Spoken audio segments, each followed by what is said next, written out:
So here we are back where we started, the living room. So, what do you think? It's beautiful. Every room in the house is beautiful. It is coming along. Would you like something to drink? No, thank you. I would like to ask you a question, though, Sheila. Sure. The reason why you asked me over here, it wasn't just to give me this grand tour. Well, it is your father's new home. I thought you might like to see it. Well, no, don't get me wrong. I do. I just can't help wondering if it's something else. Well, it certainly wouldn't hurt if we got better acquainted, now would it? True. And that is, of course, the source of our difficulties, isn't it, Thorne? Our lack of familiarity. I suppose so. Well, Sheila, I have to tell you, the house is really incredible. You have impeccable taste.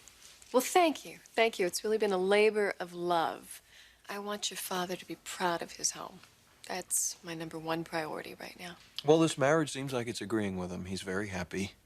You must be doing something right. Don't sound so surprised. I'm not surprised. Let's just call it cautiously optimistic. How's that? Ooh, well, gosh, I just might have a chance with the Forrester clan after all. That's my #2 priority right now. Well, you're certainly going all out. What do you mean? Well, having me over here, I'm your biggest skeptic, Sheila. I always go after the heavy hitter first. That's what I say. Well, if there's nothing else you wanted to see me about, I better get going. Actually, there is one thing. What's that? Is there something going on at Forrester Creations that I should know about? You have to be a little more specific. Are you aware of any financial problems in the company?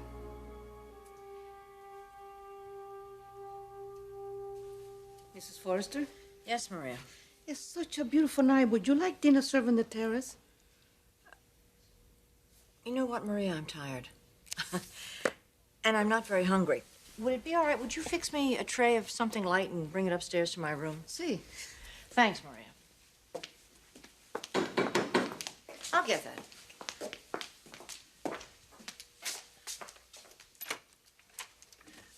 Hello, Mrs. Forrester. Connor, this is quite a surprise. Well, I was hoping you could spare a few minutes. Oh. Actually, you know, I'm going out. Oh, well, that's too bad. I'm sorry. Maybe we can visit another time. Yeah, well, I suppose. I really do need to talk to you. I guess I can get my information from Brooke, though. What exactly did you want to ask me? Are you sure you have the time? No, I really don't have the time. But come in anyway.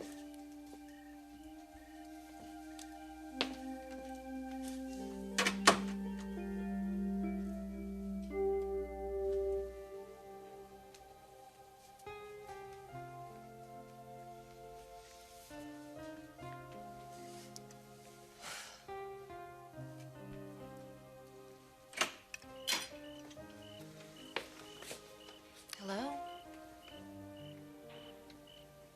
It was supposed to be a surprise. I'm sorry. Oh, it's okay. There's more where this came from. Another day. So, I take it yours was very busy. Yeah, sure was. What kept you this time? Usual. Trouble with the belief patent. Among other things. What other things? Look, that's not important. I want to tell you something. What is it? Why don't you sit down? You're not gonna like this.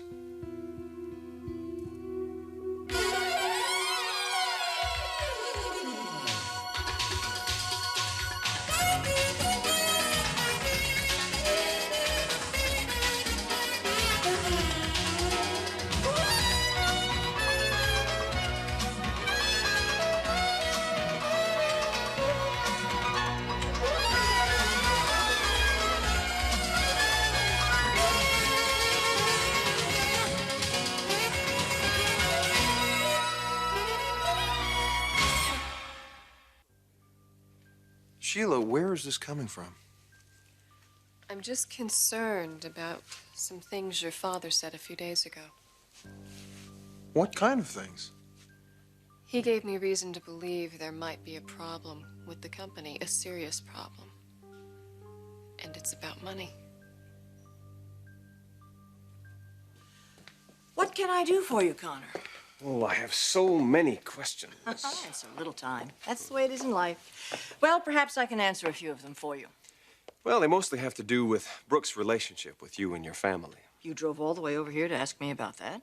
Yes? Why? I just don't understand something. What? Why I'm having so much trouble getting close to Brooke. Oh, well, I don't know. I mean, you're certainly handsome enough. But on the other hand, perhaps she just doesn't find you attractive. It might be as simple as that. As simple as that. As simple as that. And your sudden change in attitude toward Brooke, I suppose there's a simple explanation for that, too. Actually, yes, there is. Mrs. Forrester, after 6 years of feuding, what could Brooke possibly have done to get back in your good graces? Oh, Brooke hasn't done a thing. It's me. I've changed. One of those self-realization type deals? If I'm going to be gracious enough to answer your questions, I wouldn't be flippant if I were you. With all due respect, Mrs. Forrester, I don't think you're being straight with me. I'm so sorry you feel that way. Now, if you'll excuse me, I do have to get ready for my appointment. Amazing. What's that? How quickly you dismiss me. Well, I told you I have an appointment. Well, I would think that I would warrant being a little late for that appointment. And why is that? I can be a great help to you. How? I know how fond you are of Taylor and her marriage to Ridge. Brooke threatens that. Well, if Brooke falls for me... Connor, if I thought there was the slightest chance that that could happen, I just don't think it's in the cards. And as a consequence, I don't want to get into a discussion with you. So please, forgive me. Excuse me. Do you still want dinner upstairs? No, Maria. I'm going to wait a little while on dinner. Thank you. Sí, señora.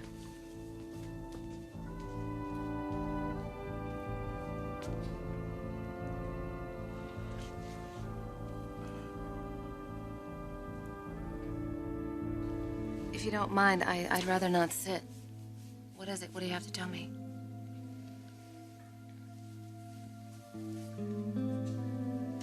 Dad has ordered me to fly to Monte Carlo tomorrow for the European Commission's meeting.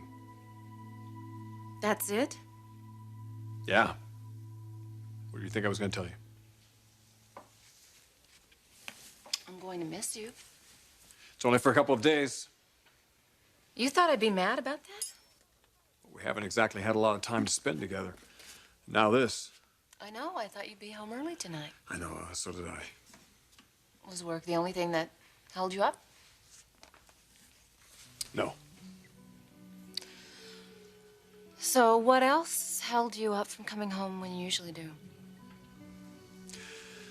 Look, Doc, can we just sit here and have some wine and dinner and enjoy each other? I've had a hell of a day. Yeah, too busy to even call your wife.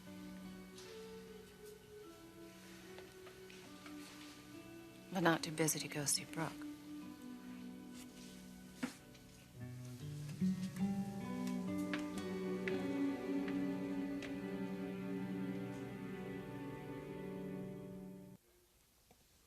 So, looks like we'll have a little time together after all.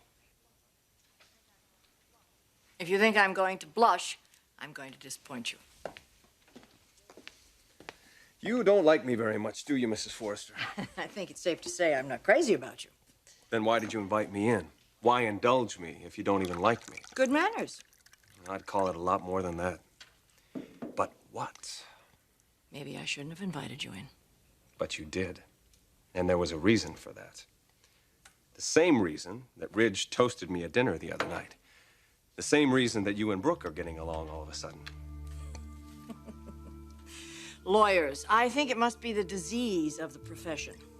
Everywhere you look, you see nothing but intrigue.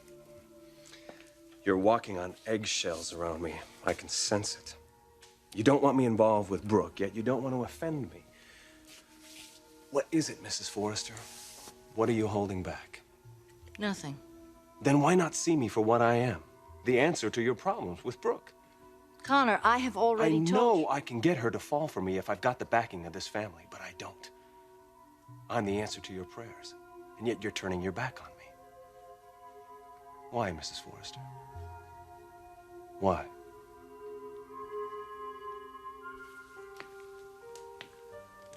So you know I went over to Brooks tonight. Yes, Who told you? Ridge, it really isn't important. No, you're right. Look, I'm not trying to start a confrontation with you, and I don't want to put you on the defensive. Taylor, I went over to Brooks tonight to tell her about Monte Carlo. Is that the only reason? No. Dad told me that Steve Crown was going over to Brooks, presumably to give her a massage. As it turns out, his information was wrong. What were you planning to do if he had been there? Oh, I don't know. Break his fingers, maybe? Ridge, that is tantamount to telling Brooke everything. What are you thinking? I don't know. I can see why Dad wants to ship me off to Europe. I'm thinking with my gut these days rather than my head. But I just can't help it. There's so much going on that I just don't approve of.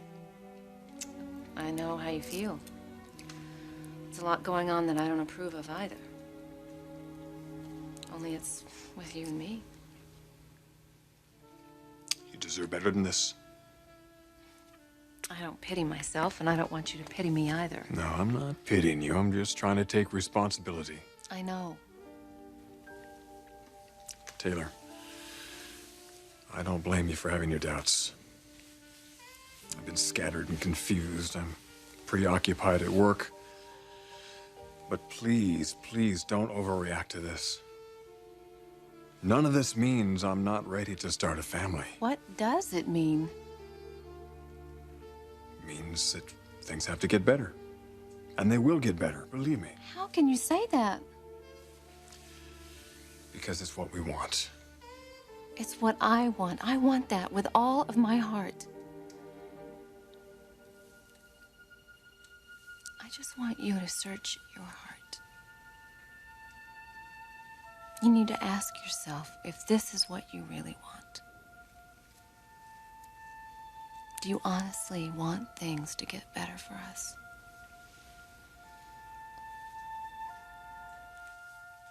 Dad actually said something to you about this? Yes. That Forrester's having some kind of a financial problem? Well, that's not what he said exactly. I had to read between the lines, but his meaning was perfectly clear. What exactly did he say, Sheila? He was concerned about the amount of money I've been spending on furniture. Is that really a reason to be alarmed? Coming from a man that just spent $3 million cash on a house? Look, Thorne, your dad was concerned about the cost of a table and a couple of chairs. Really? This is not some husband who's being put out by his wife buying a couple extra lamps. There's definitely something wrong.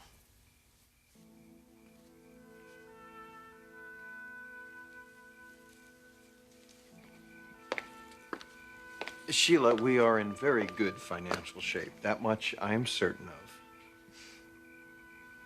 That's what your father said, too. I still think he's hiding something from me. Maybe you could just check around, ask a few questions. I'm telling you, thanks to belief, we are sitting pretty now. There's really nothing for you to concern yourself about. Still, just keep your eyes open. Fine. Thank you. Really, thanks a lot.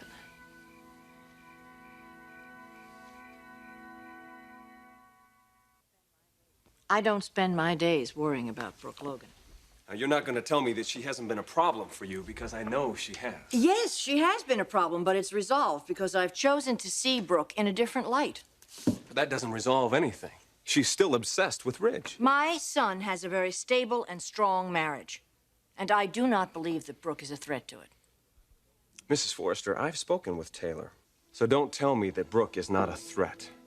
You're deliberately misleading me when, in fact, you should be doing just the opposite. Why would I encourage a young man who is rude and aggressive? I don't want you anywhere near my family. Nor do you want Brooke anywhere near your family. So it doesn't really matter who she ends up with as long as it isn't Ridge, right? That's how I used to feel. Mrs. Forrester, a few weeks ago, you didn't give a damn who she fell in love with. Now that I'm on the scene, your priorities have changed. Keeping Ridge and Brooke apart has taken a backseat to keeping me and Brooke apart. I just want to know why. But let me just serve you notice before I go. I'm not walking out of Brooke's life. I'm here to stay. She will have my support. And my instincts tell me that she's gonna need that. The support of a rude, aggressive friend, as you put it. I'll be there for her, Mrs. Forrester. You and the rest of the clan had better get used to that. Good night. Good night, Connor.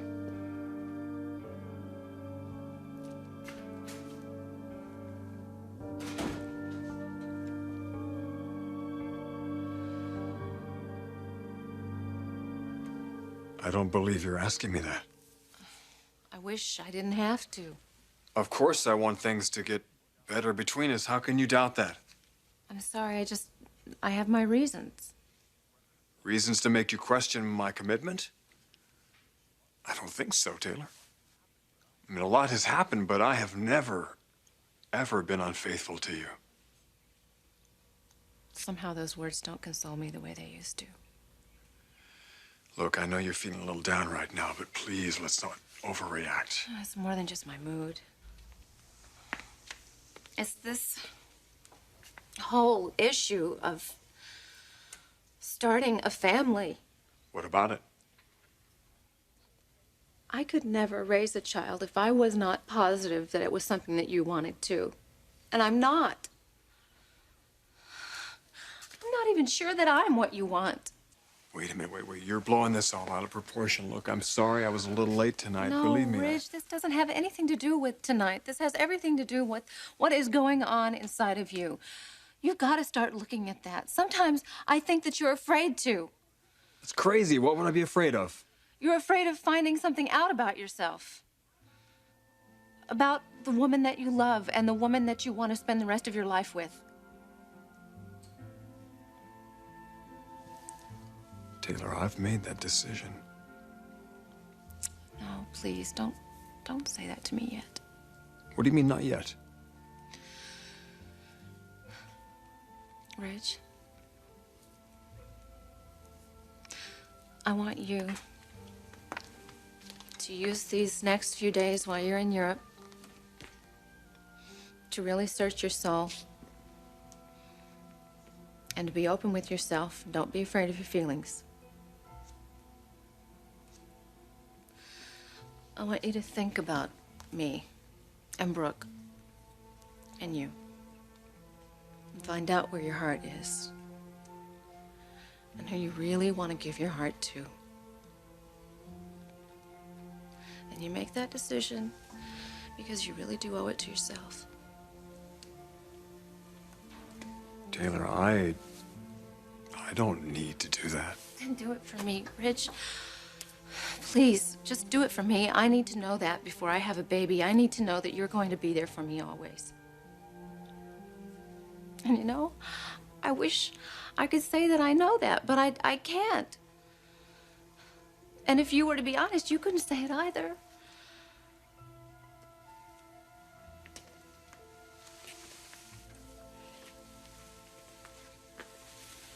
Taylor, I love you. I do love you.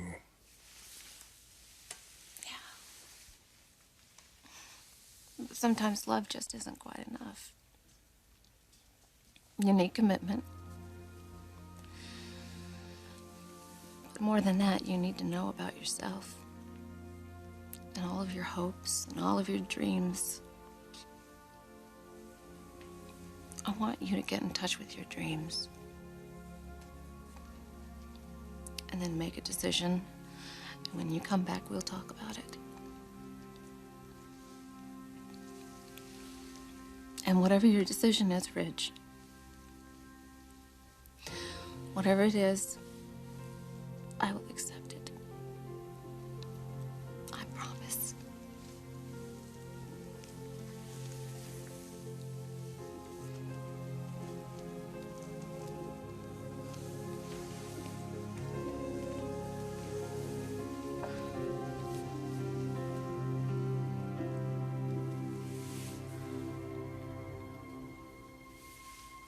All right. I will.